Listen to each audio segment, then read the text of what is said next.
کسی آدمی کا اعتکاف کسی وجہ سے فاسد ہو جاتا ہے، اس پر اس ایک دن کے اعتکاف کی قضا لازم ہو جاتی ہے، پورے 10 دنوں کی نہیں ہوتی۔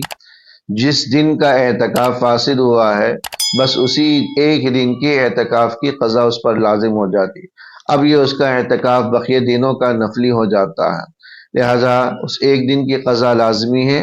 اب اگر ایک دن کی قضا رمضان کے بعد کرنا چاہے تو روزے کے ساتھ ہی اس دن کی قضا لازمی ہوگی۔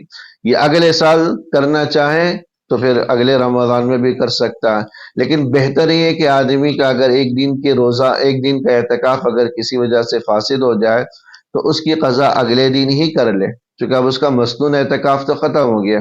لہذا اگلے دن جو ہے غروب آفتاب سے پہلے پہلے، مغرب سے پہلے پہلے اگلے دن کی قضا اعتکاف کی نیت کر لے، اور پھر آنے والے دن مغرب تک اس کا وہ اعتکاف کی قضا بھی جو ہے وہ بھی ادا ہو جائے گی۔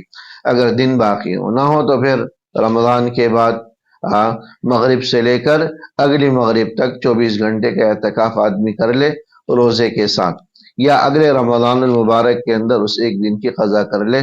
بہرحال اگر اعتکاف ٹوٹ چکا ہو تو ایک دن کی قضا اس آدمی پر لازمی اور ضروری ہوتی ہے۔